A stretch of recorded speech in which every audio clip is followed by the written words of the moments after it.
Hapit naman gyud ang eleksyon. Unya, naabay mga lugar nga medyo init kaayo ang political rivalries sa mga ni kandidato. Karong bag-o, hapit mahuman ang pag-identify sa mga areas of concern sa umaabot nga bilang Pilipino 2025.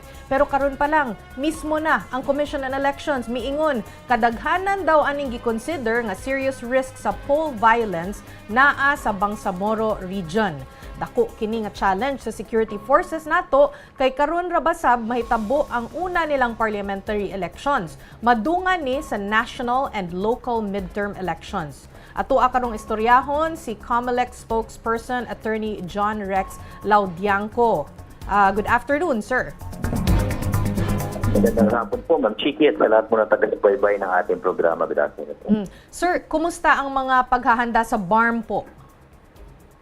At tuloy-tuloy po ang ating paghahanda sa BARM. In fact po, itong buwan na to at mga mula pa nga po ng isang araw, ay tuloy-tuloy na po ang pag-iimprenta ng ating mga BARM ballots. At ganun din po, kausabay po ng ating training ng mga magsisilbi bilang electoral boards both for the national and local elections na sila rin magsisilbi para sa BARM parliamentary elections ay naka-schedule na po tayong simula ng kanilang training itong Enero. Sir, isa sa ilalim po ba ang rehiyon sa COMELEC control? And ano ba ang ibig sabihin kapag isinailalim sa COMELEC control para po mas maintindihan po ng mga nakikinig po sa atin? Po, wala pa naman pong desisyon kung isa sa ilalim sa COMELEC control at hindi naman po naging general policy ng COMELEC na isubject ang isang lugar kaagad sa isang COMELEC control situation. Ang ginagawa po natin, kung matatandaan niyo po noong January 9 sa pagbubukas po ng PNP National Election Monitoring and Action Center ay inilatag na rin po ng COMELEC ang kategorya ng iba't ibang mga lugar sa buong Pilipinas depende sa security situation. At doon nga po napansin ng lahat na 32 na mga lugar po doon sa Bangsamoro ay nakategorize natin na red. Hindi naman po ibig sabihin ito na napakagulo, ngunit tinignan po natin ang maraming factors. History ng intense political rivalry na maaring namamayani pa rin ngayon. History ng election-related incident at maaring nagkaroon din ng election-related incident sa kasalukuyan. At tinitingnan din po natin dyan yung presence ng private armed group, ng mga terror groups at iba pa po mga naghahasik ng lagim. So, kaya nang naman po sila naging red ay dahil merong dalawa o higit pa na mga factors na nabanggit dun sa mga lugar na nalagay sa red category. Sir, kukumpirmahin po rin namin kung kailan ang simula ng COMELEC checkpoints. Ano po ang mga dapat po naming tandaan?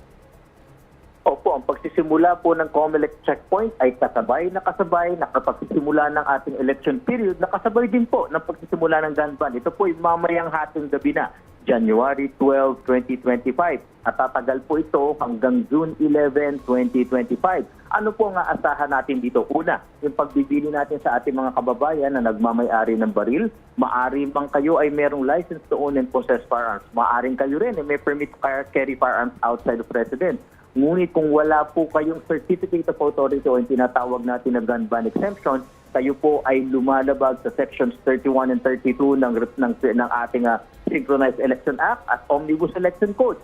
Ano yun? Yung pong gun ban kasi, yung pagdadala ng baril na walang pahintulot ng COMELEC sa labas ng bahay ay election offense. Kasong kriminal po ito. May pagkakakulong ng 1 hanggang 6 na taon, pagkakatanggal ng inyong karapatang bumoto at perpetual disqualification to hold public office. Kasabay po niyan sa pag-i-implement niyan yung ating mga COMELEC checkpoint. Huwag po kayong matakot sa COMELEC checkpoint dahil una sa lahat po ito'y tinalaga para sa ating safety and security.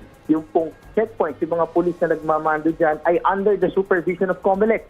Nandun sila sa maliwanag na lugar para makita ninyo. Sila ay naka-uniforme, lahat nakasuot ang ID. Meron po nakapaskil na signage dyan na COMELEC checkpoint, nakalagay ang pangalan ng election officer, pati kanyang number. At yung leader po ng team, pati na rin ang kanyang phone number na pwede niyong picture na tawagan kung ano man ang inyong concern. And lastly, gagalang po nila ang inyong mga karapatan.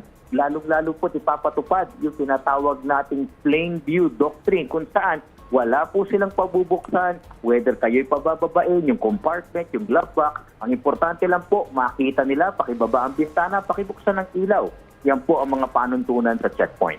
Daghan kayong salamat sa imong panahon karong adlaw and Happy New Year, COMELEC spokesperson Rex Laudianco.